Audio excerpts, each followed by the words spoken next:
세상 사람들은 축복과 저주를 마치 하나님께서 예정하여 주시는 것으로 생각을 합니다. 하나님께서 기분이 좋으시면 축복하시고 좀 언짢으시면 저주하시고, 이것이 이방 종교의 개념이죠. 그래서 신의 그 노를 피하기 위해서 무엇을 갖다가 바칩니다. 어떤 일을 행합니다. 아주 어려운 고행도 하고 또한 어디 가서 아주 중요하고 귀한 것을 가져다가 신에게 바칩니다. 여러분, 그 헬라 신화를 보면 신들끼리 전쟁을 하죠.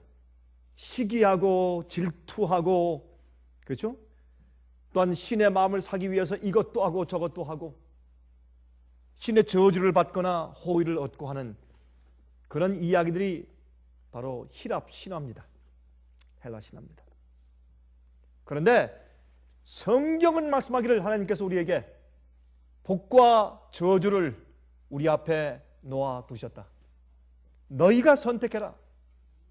너희가 선택해라 하는 것이 성경의 여호와 하나님의 성품이고 또 우리에게 말씀하신 성경의 진리인 것을 우리가 알게 됩니다. 제가 두 절만 읽겠습니다. 예레미야 29장 11절 보시면, 예레미야 29장 11절을 보시면 다음과 같은 말씀이 기록되어 있습니다. 나 여호와가 말하노라.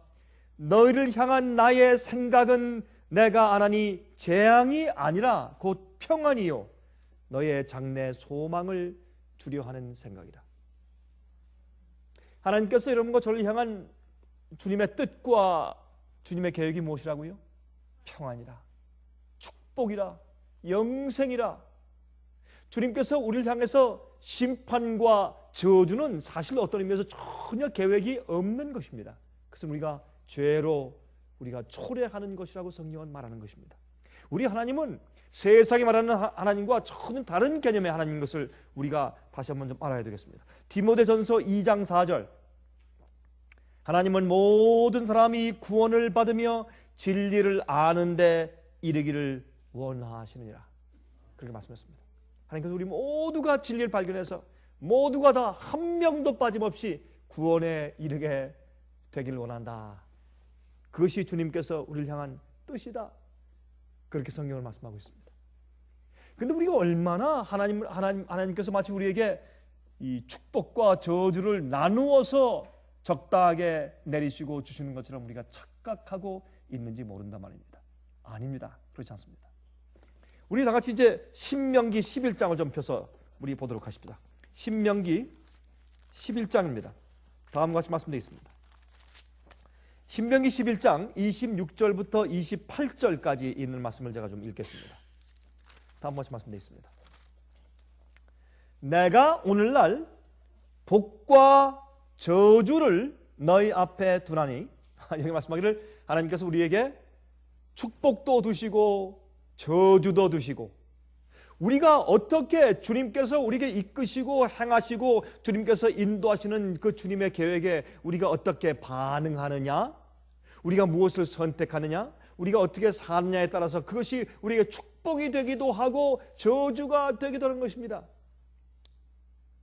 이거 말씀하기를 다시 읽읍시다. 내가 오늘날 복과 저주를 너희 앞에 두나니 너희가 만일 내가 오늘날 너에게 명하는 너희 하나님 여호와의 명령을 들으면 복이 될 것이요. 주님께서 명하신 명령을 우리가 듣고 지키면, 따라 살면 무엇이 된다고요? 복이 된다.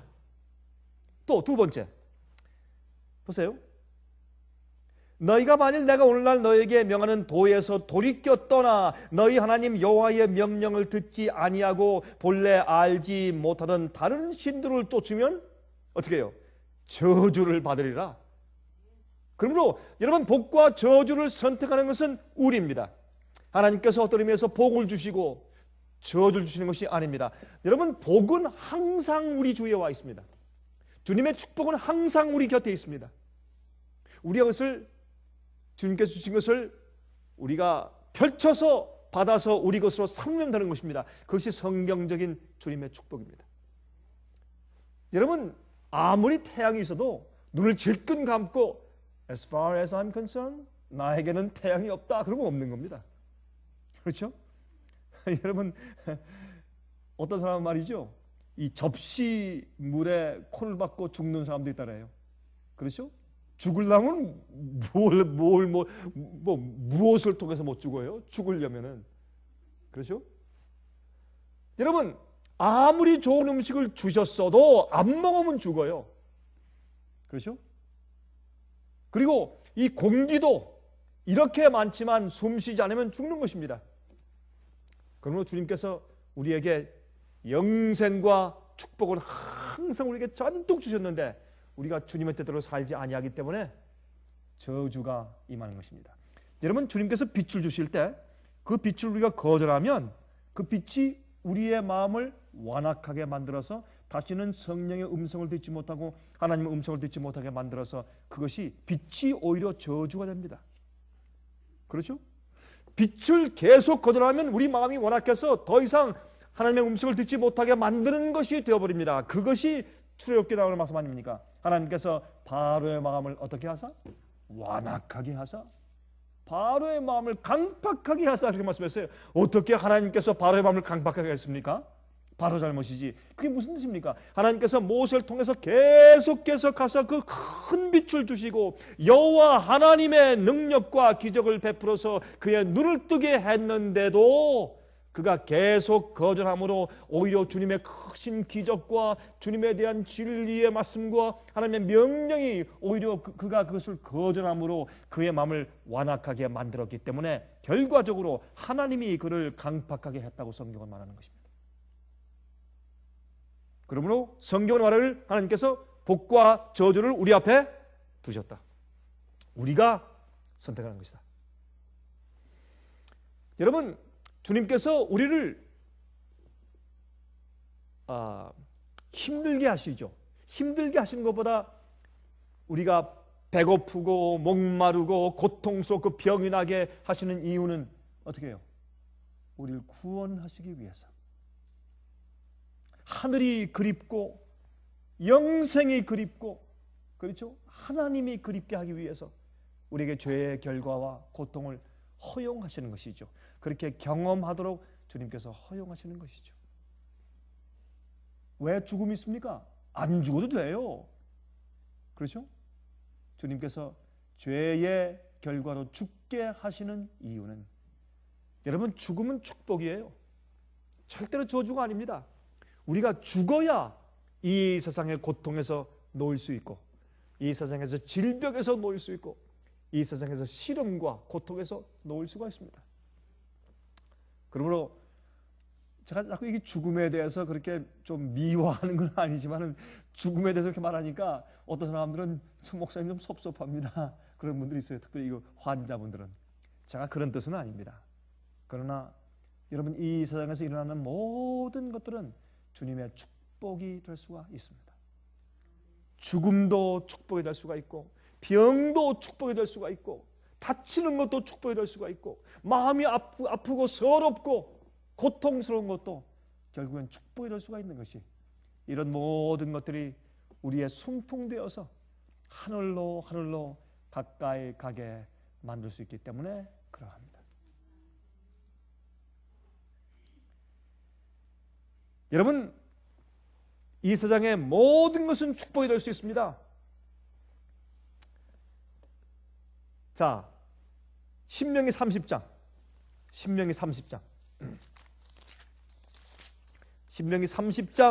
19절 20절입니다.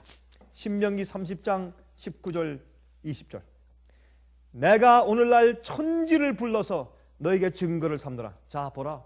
하늘 천사, 우주 거민들, 해, 달, 별들, 은하계, 모든 항성들, 모든 하늘을 불러서 너에게 증거를 삼더라.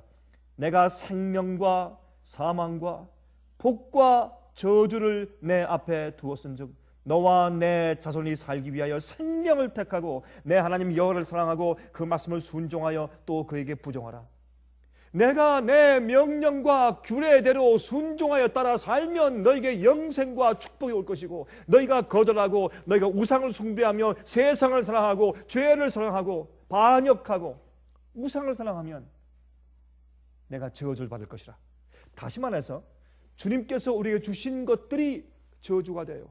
주님께서 우리에게 주신 금과 은이 저주가 되고 보석이 저주가 되고 여러분 다이아몬드 그 금강석이 우리에게 저주가 되는 것입니다. 그렇지 않습니까?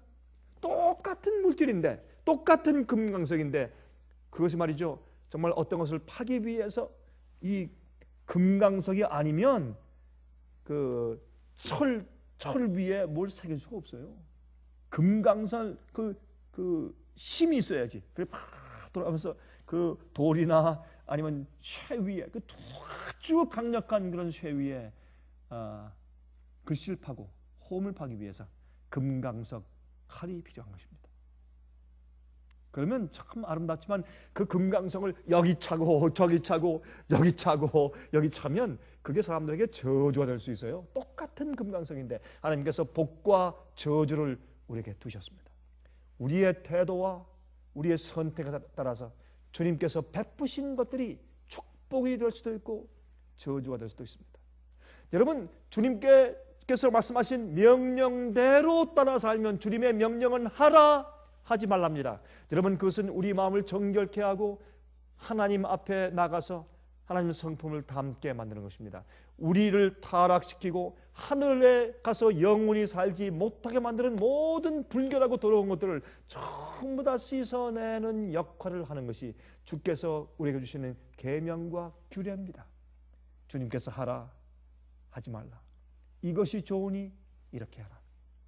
하나님 주의 모든 명령들은 축복입니다. 그러나 그 명령을 지키지 아니할 때 그것은 우리에게 저주가 됩니다. 여러분 태양빛이 좋습니다. 큰 축복이죠. 그런데 여러분들이 뜨거운 여름에 하루 종일 태양볕 속에 나가서 서 있으면 여러분 일사병이 걸려서 죽습니다. 똑같은 태양인데 우리의 태도에 따라서 주님께서 말이죠 우리에게 주신 명령대로 따라 살지 않으면 그것이 저주가 됩니다. 심판이 됩니다. 여러분 이렇게 간단한 말씀을 이 세상에 있는 많은 사람들은 마치 이교적인 사고방식을 가지고 하나님께서 기분 좋으면 축복하시고 주님께서 어떻게 주님의 좀 호을 좀 사면 축복하시고 아니면 주님께서 무섭게 저주하시고 심판하시는 분이라고 얼마나 오해하고 있는지 모릅니다. 참 하나님 어떤 의미에서 불쌍하세요. 참 얼마나 많은 오해를 받고 있는지 말이죠. 아닙니다. 하나님은 그러신 분이 아닙니다. 성경에 말씀하기를 하나님의 뜻은 우리를 향한 주님의 뜻은 무엇입니까? 우리의 평안입니다. 우리의 행복입니다. 우리의 축복입니다. 우리의 영생입니다. 적어도 이 세상에서 하나님께서 그렇게 많이 오해를 받고 계시니 우리만이라도 주님 오해하지 맙시다. 우리만이라도 하나님 오해하지 맙시다. 우리 하나님은 그런 분이 아닙니다. 사람들이 잘못 오해하고 잘못 생각하는 것입니다. 그 말씀을 순종하며 또 그에게 부종하라 복종하라 말입니다. 그는 내 생명이시요 내 장수시니 여호와께서 내 열조 아브라함과 이삭과 야곱에게 주리라고 맹세하신 땅에 내가 거할 것이라. 여러분 가나안 땅. 그런데 여러분 아십니까? 여러분 창세기 15장부터 쭉 읽어보시면 하나님께서 아브라함에게 약속하신 그 땅 가만히 보십시오. 여러분 사실은 이스라엘 나라가 말이죠. 하나님께서 아브라함에게 약속하신 그 땅에 저 바벨론부터 저기 그 터키 지방, 소아시아 지방부터 저 애굽까지 그렇게 큰 넓은 땅을 이스라엘 나라가 한 번도 그렇게 차지한 적이 없습니다. 그게 무엇인지 아십니까? 그게 나중에 우리가 살 그곳에 새 예루살렘 성이 내려올 장소입니다. 여러분 스가랴서 14장 보세요. 어떻게 되어 있습니까? 예수님께서 삼림하실 때 예수님께서 이 땅에 말구 위에 초림하셨고 두 번째 이 땅에 영광의 구름을 타시고 천천만만 천사와 함께 이 땅에 재림하실 것이고 천년기 이후에 내려오실 때 의인들이 새하늘과 새 예루살렘과 함께 이 땅에 내려올 때 그때 예수님께서 어디에 오신다고요? 스가랴서 14장에 말씀하기를 감람산 위에 내려오신다고요. 그때 감람산이 갈라지면서 거기 큰 평지가 생기고 거기에 새 예루살렘 성이 내려오게 될 것입니다. 그것이 요한계시록 21장에 기록되어 있습니다. 마치 신부가 남편을 위해서 단장한 것 같은 아름다운 성이 이 땅에 내려옵니다. 여러분, 그것이 어디입니까? 하나님께서 아브라함에게 약속하신 그 땅입니다. 그것이 가나안 땅이었습니다. 여러분, 가나안 땅은 우리가 앞으로 살게 될 새 하늘과 새 땅의 상징이었습니다. 실제로 그 장소에, 바로 그 지역에 하나님께서 아브라함을 그곳에 살게 두셨습니다. 그것은 뭐는 말합니까? 아브라함 자손, 믿음의 자손, 주의 명령과 계명을 쫓아 산 자손들은 어디 산다고요? 앞으로 천년기 이후에 바로 그곳에 살 것이라고. 그 새 예루살렘 성을 들락날락하며 왕이 되어서 살 것이라고 그렇게 약속을 하신 것입니다. 사실 얼마나 성경 말씀은 얼마나 역사적이며 과학적이며 얼마나 정확한 말씀인지 모르겠습니다. 여러분, 좀 예를 들어 보십시다. 들포도, 야생 딸기, 야생 도마도, 이런 것들은 아주 작고 시고 맛이 없습니다. 그렇죠? 똑같은 도마도, 똑같은 포도, 똑같은 딸기인데 왜 그렇습니까? 그 유전인자 가운데서 말이죠, 그것들은 잘못된, 타락하고 악하게 된 유전인자를 가지고 그것을 개발시키고 발달했기 때문에 무엇이 됐습니까? 야생, 작은, 시고 맛이 없는 야생 딸기가 된 것입니다. 그러나 그것을 가지고 진짜 좋은 딸기, 좋은 유전자를 개발한 그 딸기에게 접붙여서 좋은 옥토에 심어서 농부가 잘 거름을 주고 물을 주고 키우면 아주 맛있는 큰 딸기가 되는 것입니다. 제가 이번에 한국에 가서 이제 우리가 여행을 하는데, 이제 여행길에 한국에 가면 이렇게 시골에 이렇게 고속도로로 다니면 그 옆에 이 포장 같은 그런 것을 치고서 사람들이 별거 다 팔아요. 뭐 강원도 호박엿을 팔지 않나, 뭐 과일들, 뭐 빵들, 뭐 별걸 다 팔아요. 근데 한번 지나다 보니까 딸기, 이렇게 딸기가 제가 먹고 싶어서 저 딸기 좀 사가지고 가자, 그 얘기했더니 우리 직원들이 목사님 딸기 좀 삽시다. 그래서 지나가다가 또 있어요. 그래서 이제 그 차를 세워서 이제 갔더니 딸기를 파는데 대야에 파요. 대야, 플라스틱 대야인데 이 큰데 딸기를 잔뜩 해서 또 대야를 덮었어요. 그러니까 그 대야 속에 있는, 예? 이 세면기 같은 그런 플라스틱 대야 속에 있는 그 딸기를 왜 거기다 놓은지 모르겠어요. 그렇게 해서 이렇게 포장해가지고 뚜껑도 대예요. 그렇게 해서 이제 딸기를 팔아요. 근데 그 딸기를 먹었는데 얼마나 달고 맛있는지. 정말, 아니 그거 말이죠, 요즘에 나오는 거 온산에서 나오는 거죠. 그렇죠?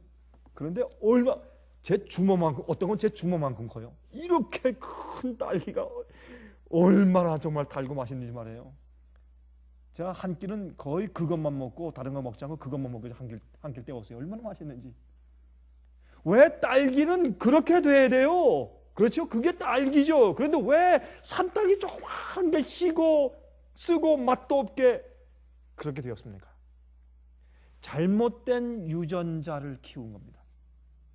우리 속에, 타락한 우리 속에 좋은 유전자가 있고 나쁜 유전자가 있어요. 우리가 전부 다 나쁜 것은 아니에요. 아직 우리에게 조금 하나님의 형상이 남아있어요. 그 중에서 우리가 영을 택하면 돼요. 육을 택하지 말고. 여러분, 성경은 예수께서 말씀하기를 너희 아비는 누구라고요? 마귀라.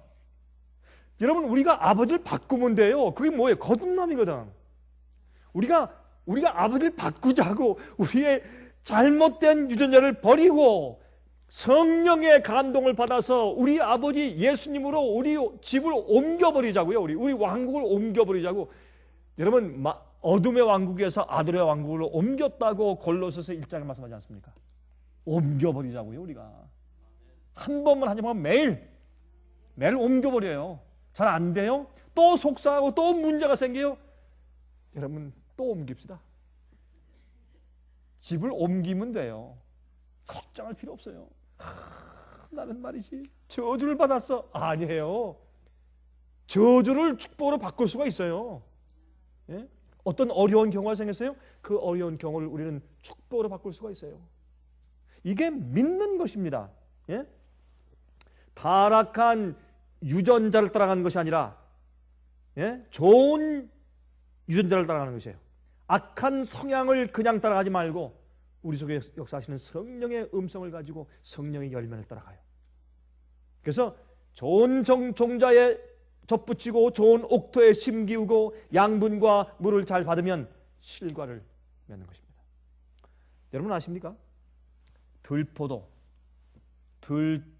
야생 딸기, 야생 도마도 이런 것은 잡초예요. 잡초. 원래 것이 아닙니다. 어떤 의미에서. 많은 사람들은 진짜 사람이 아닙니다. 잡초입니다. 악인들입니다. 저주에 시달려 사는 사람들입니다. 그러나 주님을 알고 믿는 사람들은 고통도 죽음도 질병도 축복으로 바꾸는 사람들입니다. 우리가 잘못 태어난 조상들로부터 온, 여러분 조상 탓을 하죠. 진짜 조상 탓 해도 돼요. 우리의 잘못된 유전인자와 잘못된 성질과 경향들이 조상 탓을 해도 돼요. 정말 그런 잘못된 유전자가 들어왔어요. 어떻게 하겠어요? 우리가 생겨 먹기를 그렇게 생겨 먹었다고 우리가 말을 하지 않습니까? 우리가 생긴 모습도 조상 때문에 생긴 것이요. 왜 어떤 사람은 키가 작습니까? 조상 탓이에요. 뭐 우리가 뭐 키가 작게 태어나달라고 뭐 선택해서 여러분들이 아니죠. 예? 한 번은 어떤 사람이 저를 만나가지고 아유, 대부분 그래. 목사님을 이렇게 TV 화면에서 볼 때는 제가 좀 왜소하고 키가 작게 보이는데요. 그거 사실입니다. 왜냐하면 이 작은 공간에서 보기 때문에 그래요. 그렇죠? 그런데 여러분 그 영화 스크린, 큰 스크린에서 영화 배우들 얼굴들 보다가 진짜 가서 보면 얼굴이 다 요만하대요. 왜요? 크게 보다가 실제 보니까 요만하게 보이니까. 그러나 이렇게 조그만 박스의 사람들 계속 보면 작게 보이는데 실제로 보면 크잖아요. 그렇죠? 우리가 사람을 볼 때 그 사람보다 큰 모습을 보다가 진짜 보면 작게 보이는 것이고 그 사람보다 적게 보다가 실제 그 사람 보면 크게 보이는 거예요. 목사님 화면에서만 보다가 진짜 보니까 키가 크시네요. 등치도 있으시고 이렇게 말하는 사람들이 꽤 있어요. 만나면. 여러분 우리가 이런 모양 가지고 태어난 거 우리 선택이 아니었습니다. 그러나 못생긴 사람은 못생긴 대로, 키가 적은 사람은 적은 대로, 큰 사람은 큰 사람대로, 예? 기형이면 기형대로 우리가 받은 모든 것들을 바꾸어서 영생케 하는 축복으로 바꿀 수가 있습니다. 이게 우리의 믿음입니다. 이게 우리의 신앙입니다. 그것이 믿는 결과입니다. 주님은 우리에게 항상 축복과 저주를 주시는데 우리가 어떻게 선택하느냐에 따라서 다른 것입니다. 또 우리가 아무리 어렵더라도 주의 명령과 규례를 따라 살면 우리가 건강해지고 행복하고 즐겁고 소망이 있고 기대가 있고, 그래서 우리가 어떻게 해요? 축복을 받으면서 살아요. 자식이 잘 되고 결혼 생활이 아름답고 행복하고, 그렇죠? 그런 실제적인 우리의 필요가 다 공급되고 하는 그런 축복이 실제로 임해요. 여러분 이스라엘 백성들이 40년 동안 광야를 다닐 때 그들의 의복이 떨어지지 아니하고 발이 부릅뜨지 아니하고 신발이 헤어지지 아니하고 이런 법이 세상에 어디 있어요? 그런 기적들이 생겼어요. 그러므로 주님의 명령을 따라서 순종하며 살면, 순종은 무엇입니까?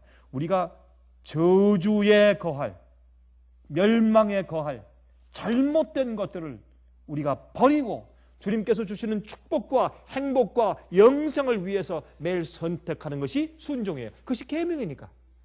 이거 하지 말아라, 이렇게 해라. 이거 먹지 말아라, 저렇게 먹어라. 이렇게 입지 말아라, 저렇게 입어라.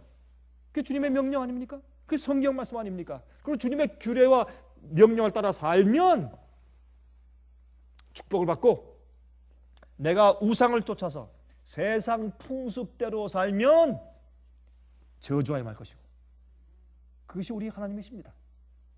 우린 주님을 오해하지 말아야 할 것입니다. 얼마나 정확한 얘기인지 모릅니다. 여러분, 그래서 잠언 2장 21절 22절에 말씀하기를 대저 정직한 자는 땅에 거하며 완전한 자는 땅에 남아 있으리라. 그러나 악인은 땅에서 끊어지겠고 괴울한 자는 땅에서 뽑힐 것이라. 여러분, 성경에 보면 우리의 영생과 멸망을 농사 짓는 식물에 비유했어요. 악인은 땅에서 뽑힐 것이요. 왜요? 뽑혀서 불에 태워야 돼요. 그러나 의인은 땅에 머물러서 오래 살 것이요. 그 뭐예요? 나무가 땅에 박혀서 그 뿌리가 계속 시냇가에 뻗어서 물을 계속 빨아당기고 양분을 빨아당기고. 그렇죠? 그래서 우리의 영생을 나무와 비교하고 식물과 비교했어요. 여러분이시여, 똑같은 흙에서 왜 어떤 나무는 죽고 어떤 나무는 사는 것입니까? 축복과 저주를 주님께서 우리 앞에 두셨다, 그 말입니다. 자, 하나님의 계획이 무엇입니까? 자, 우리 좀 다시 한번 좀 읽어봅시다. 신명기 30장 8절을 읽겠습니다. 신명기 30장 8절 읽으면 이런 말씀이 있어요. 너는 돌아와 다시 여호와의 말씀을 순종하고 내가 오늘날 내게 명한 그 모든 명령을 행할 것이라. 우리가 주 앞에서 떠나서 잘못하고 우리가 잘못한 결과로 잘못되었을지라도 어떻게 하라? 돌아오라, 회개하라. 그리고 다시 내 명령을 순종하라. 그러면 저주와 심판이 무엇으로 바뀐다고요? 축복으로 바뀐다고 성경은 말하고 있습니다. 실제로 그렇습니다. 여러분, 어떤 일에 실패했습니까? 돌아와 회개하십시오.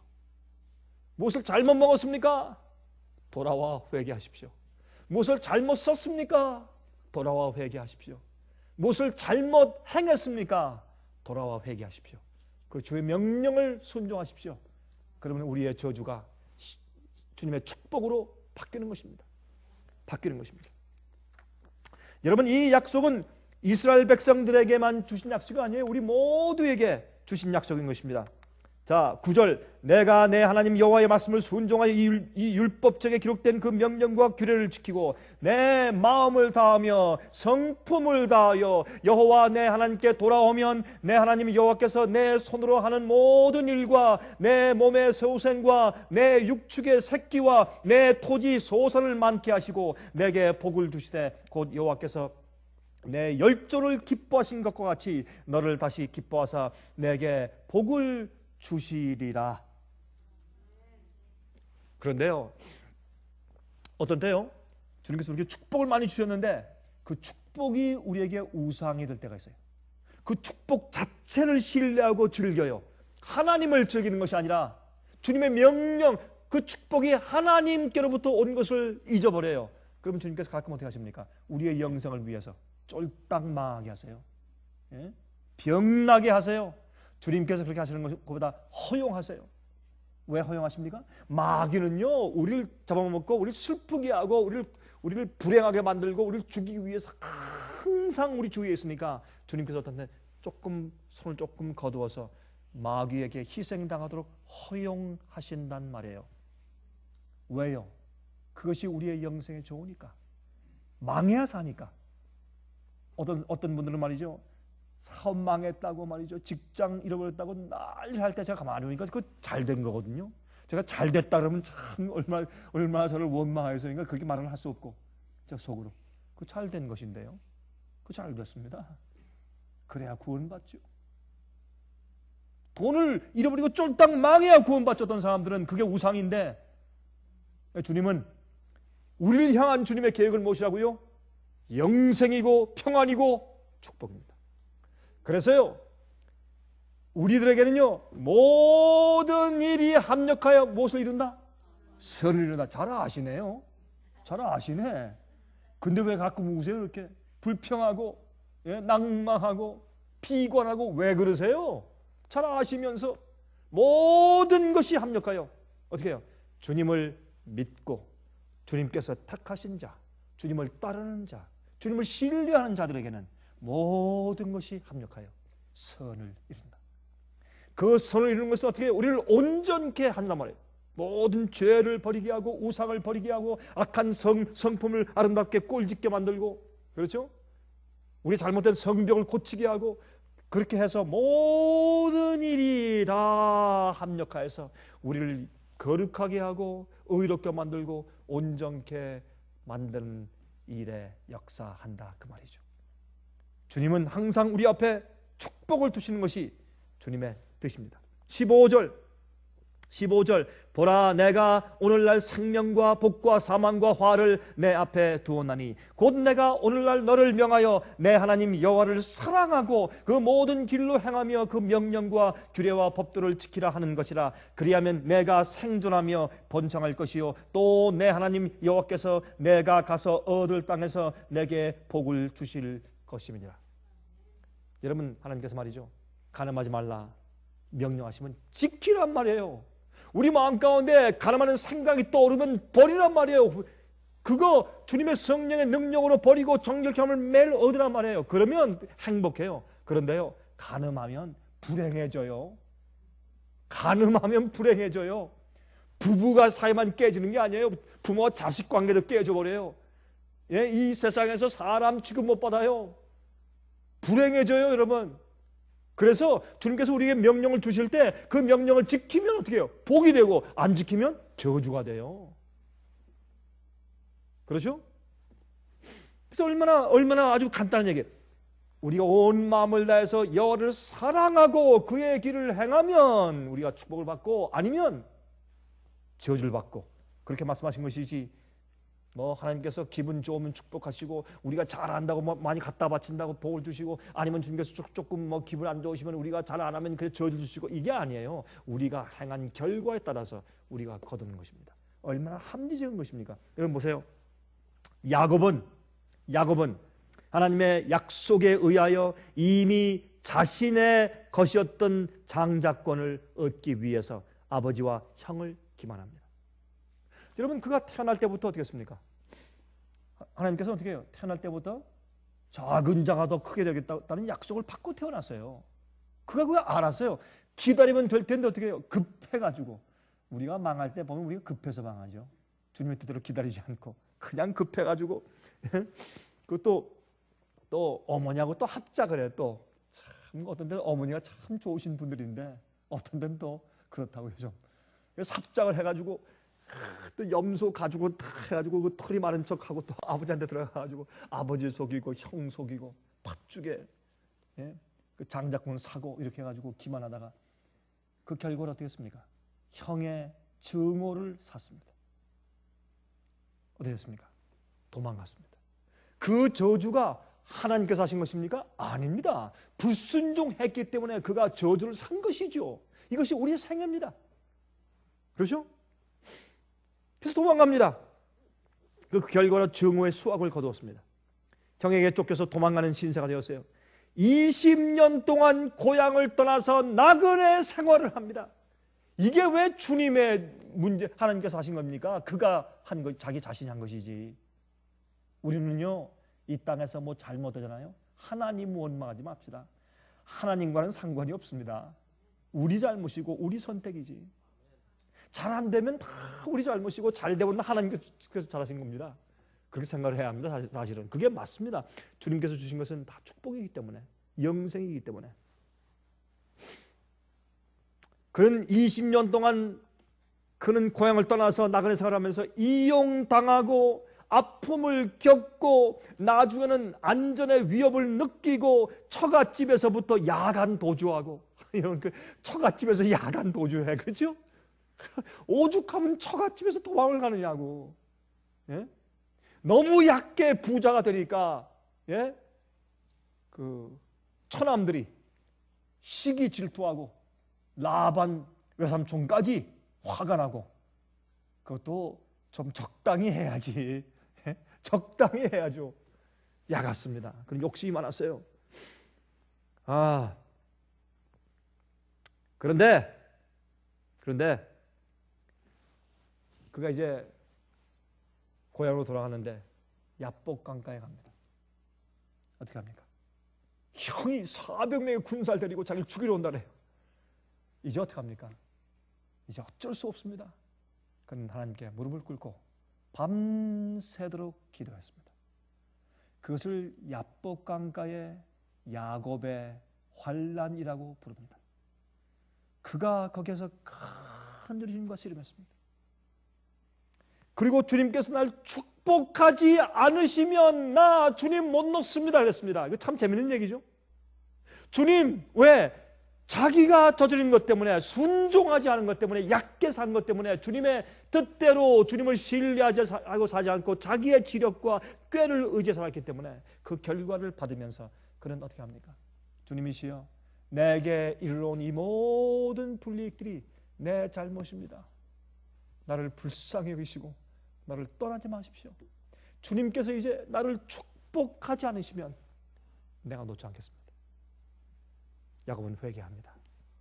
자기 삶 전체가 하나님께 돌아갑니다. 그것이 야복 강가에서 야곱이 기도하는 것입니다. 여러분, 우리도 그런 기도가 필요합니다. 우리도 그런 회개가 필요하고 그런 깨달음과 회환이 필요합니다. 여러분, 호세아서 12장 3절부터 6절 보시면 이런 말씀이 있어요. 야곱은 태에서 그 형의 발 뒤꿈치를 잡았고 또 작년에 하나님과 힘을 겨루되 천사와 힘을 겨루어 이기고 울며 그에게 간구하였으며 하나님은 베들에서 저를 만나셨고. 참, 야곱은 항상 씨름하는 사람이에요. 뱃속에서도 형과 씨름했고 서로 먼저 나오려고. 나중에 야복 강가에서 그는 하나님과 씨름하고 드디어 하나님께 인정받는 자가 됩니다. 자, 그런데 계속 말씀합니다. 5절과 6절에 거기서 우리에게 말씀하셨나니 저는 만군의 하나님 여호와시라. 여호와는 그의 기념칭원이라. 그런즉 너희 하나님께로 돌아와서 인애와 공의를 지키며 항상 너의 하나님을 바라볼지니라. 여호와는 그의 기념칭원이라. 무슨 말이에요? 하나님은요, I am that I am. 나는 나야. 나는 항상 거기 있어요. 어떤 존재나 어떤 것에 의해서 흔들리지 않는 창조의 근본 되시는 분, 하나님. 예수님은 창조의 근본, 그 예수님의 그 기원은 태초 기원 그 자체예요. 하나님은 항상 거기 계세요. 우리가 그저 맨날 왔다 갔다, 여기 갔다 저기 갔다, 이루 갔다 일로 떠나갔다 저기로 떠나갔다. 이 성경을 말하는 거 뭐랬어요? 우리 나 양같이 각기 제 길로 갔거든. 우리 가는 길이 또 다 달라. 또 다 제 길로 가. 참 사방팔방으로 헤매다가 나중에 또 돌아오면 또 하나님께서 거기 계시고 또 저기 갔다 또 돌아오고. 하나님과 항상, 하나님은 여호와는 기념칭호예요. 하나님은 기념칭호. 항상 거기 계신 분. 그걸로 항상 돌아와야 돼요. 돌아오라. 여러분, 그런데 야곱이요, 그렇게 살았기 때문에 부인이 여러 또 없어요. 그렇죠? 뭐 그 당시에 이제 그것이 풍수였다고 할지라도 그가 그렇게 얕게 산 그의 생애 때문에 12아들을 낳았는데 12아들 속에 그가 잘못한 생애, 잘못된 성벽이 그 속에 다 들어가 있어요. 12아들들. 그 12지파 아니에요? 뭘 상징해요? 아담의 타락의 모든 타락의 죄악의 본성들이 전부 다 들어가 있는 게 12지파예요. 그게 우리요. 교회는 뭐예요? 12지파예요. 영적인 이스라엘. 12지파. 모든 죄의 그 유전인자를 전부 받고 태어나서 우리가. 그러나 주님께서 우리에게 베푸시는 것은 축복입니다. 저주가 아닙니다. 우리가 타락된 본성을 가지고 태어났더라도 주께서 우리를 향한 주님의 뜻은 평안이요, 축복이요, 영생입니다. 자, 여러분, 이 12아들 가운데 누가 있어요? 레위. 레위는 날카롭고 포악한 자였어요. 여러분, 그 12아들 놓고 축복 기도할 때 여러분 창세기 49장 보시면 레위에 대해서 기도할 때 뭐라 그랬어요? 이 레위는 포악한데 잔해하는 기계라. 잔해하는 사람을 죽이는 칼이라. 그렇게 얘기했어요. 그의 날카로운 성격이 어디서 받았어요? 조상 탓이지. 야곱에서 내려갔다고 그게 그 성격이. 예? 그런데 말이죠. 아십니까, 여러분? 시내산의 금송아지 배도 때에 레위 족속은 거기에 가담하지 않았습니다. 하나님께서 원래 각 지파의 각 가정의 맏아들을 택해서 성소 봉사를 하고 그 제사장 일을 하도록 그렇게 계획하셨는데 어떻게 해요? 장자들이 전부 다 패역했으니까 하나님께서 다 버리시고 레위 그 배도에 전부 흔들렸을 때 배도에 참여하지 않은 레위 지파를 택해서 거룩한 제사장 지파를 만드시고 성소에서 봉사하는 레위인들로 삼으셨어요. 여러분, 그렇게 악한 성질을 타고난 그 레위가 그 유전인자를 아주 강력하고 포악하지만 그것을 회개하고 거듭난 다음에 그 강력한 성격을 어디 썼어요? 배도하지 않고 진리에 굳게 서는 성격으로 썼어요. 그러므로 여러분과 제가 타고난 성격들을 조상 탓하지 말고 주님께로 돌아갑시다. 예수님께 가서 거듭나고 회개하고 우리가 예수의 마음 받아서 우리가요 어디 가서요? 진짜 성령 예수의 나무에 가서 접붙임을 받아서 예수님의 품성을 받으면 우리도 축복된 사람 될 수가 있습니다.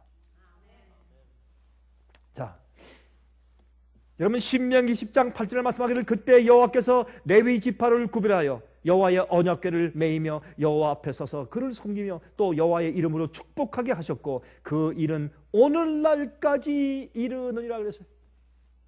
얼마나 감사해요. 오늘까지 이르느냐. 말라기 2장 5절 6절 보면 레위인들과 세우신 언약이 있어요. 율법을 그들의 입술에 두는 언약이 있어요. 제가 그 말씀은 제가 생략하고 읽지 않겠습니다. 여러분, 야곱은 자기의 고난이 자기의 생애를 꼴지우게 하지 않았습니다. 그는 어려운 구비마다 하나님께 매어 달렸습니다. 그가 실수했을지라도 그 실수 속에 머물러 영원히 있지 않았습니다. 그는 돌이켜서 하나님께 나가서 매달렸습니다. 그가 잘못하여 증오의 씨를 뿌리고 열매를 거둔 다음에 그가 도망 오다가 그가 어떻게 해요? 베델까지 왔어요. 베델. 거기서 돌베개를 베고 버림받은 입장에서 정말 지붕이 없이 하늘의 별을 보며 처참하게 정말 자기의 웃옷을 덮고서 잠을 자고 있을 때, 잠을 청하려고 했을 때 잠이 왔겠어요? 그때 하나님께서 그것을 베델이라고 부르게 하셨어요. 베델이 뭡니까? 베이스엘, 여호와의 집, 하나님의 문. 또 다른 말로 떡집 그런 뜻이에요. 베델은 하나님의 집, 하나님의 문. 그가 실수하고 잘못하여서 쫓겨 도망가는데 그 장소가 하나님을 만나고 돌이키고 주의 약속을 받는 거룩한 장소가 되었습니다. 야곱은 약은 자였습니다. 그는 실수가 많은 자였습니다. 그러나 한 가지, 그는 그 실수 속에 머물러 있지 아니하고 그는 항상 하나님께 돌아갔습니다. 주님을 붙잡고 주님과 씨름했습니다. 그것이 야곱입니다. 여러분과 제가 우리의 과거 생애가 야곱 같았을지라도 우리의 생애와 우리가 있는 곳이 오늘 이 시간에 베델이 될 수 있는 것을 기억하십시오. 저는 그것을 믿습니다. 하나님을 보고 주 앞에 나가는 그런 문이 될 수 있고 하늘에서부터 내려오는 그 하늘 사다리를 볼 수 있으며 우리도 꿈에서 볼 수 있으며 천사가 하늘에서 우리 있는 데까지 오르락 내리락 하는 것을 우리도 볼 수가 있습니다. 그것이 우리의 믿음의 눈인 것입니다. 여러분, 그는 어려운 구비마다 하나님께 매달렸습니다. 보세요. 창세기 48장 15절 16절에 이렇게 말했어요. 그가 요셉에게 축복 기도할 때 이렇게 말씀했어요. 그가 요셉을 위하여 축복하며 가로되 내 조부 아브라함과 아버지 이삭에 섬기던 하나님, 나의 남으로부터, 내가 태어남으로부터 지금까지 나를 기르신 하나님, 그 다음 보세요. 나를 모든 환난에서 건지신 사자께서 이 아이에게 복을 주시며 이들로 내 이름과 내 조부 아브라함과 아버지 이삭의 이름으로 칭하게 하시오며 이들로 세상에서 번식되게 하시기를 원하나이다. 여러분, 이 야곱은 참 어려운 일을 통과했고 고난의 길을 통과했고 그가 실수와 잘못을 많이 했으나 하나님께서 그를 통해서 태어난 12아들도 꼭 조상 탓으로 고모양 곡골이었는데 하나님께서 그 12지파를 이스라엘 세우시고 그 12지파를 통해서 나중에 12지파의 이름이 새 예루살렘 성의 기초석에 기록되게, 아니 기초석에 아니요 그저 12대문에 기록되게 하셨어요. 얼마나 감사합니까? 여러분이시요, 예수님을 3번 부인한 베드로의 이름이 새 예루살렘 성 기초석에 어느 한 구석에 기록되어 있을 것입니다. 예?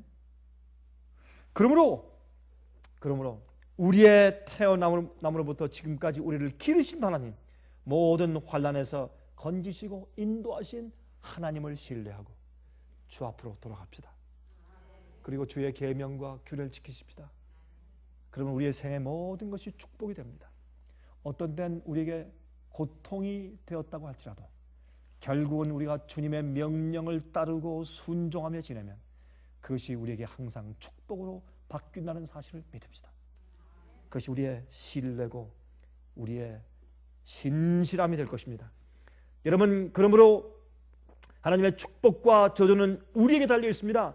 여러분, 잠언 26장 2절입니다. 잠언 26장 2절. 까닭 없는 저주는 참새에 떠도는 것과 제비에 날아가는 것 같이 이르지 아니하느니라. 여러분, 가운데 말을 빼버리면 이런 뜻입니다. 까닭 없는 저주는 오지 않는다, 그런 말이에요. 우리에게 저주와 어려움이 생기죠? 반드시 그 이유가 있어요. 우리가 잘못했어요. 그런데 여러분, 또 무엇인지 아세요? 우리가 전혀 잘못하지 않았는데도 오는 어려운 고통이 있어요. 그것이 욥의 고통입니다. 그럴지라도 욥은 그 입에 원망하거나 불평하지 아니했다. 이것이 마지막 백성들의 태도와 품성입니다. 여러분이시여, 우리의 생의 모든 것, 우리가 잘못한 것들, 실수한 것들, 우리가 주님을 불순종했기 때문에 생긴 모든 잘못들과 저주들을 주 앞에 돌아가서 주의 명령과 규례를 지키며 회개함으로 주께서 축복으로 바꿔주시는 기적을 매일 경험하시기를 간절히 바랍니다.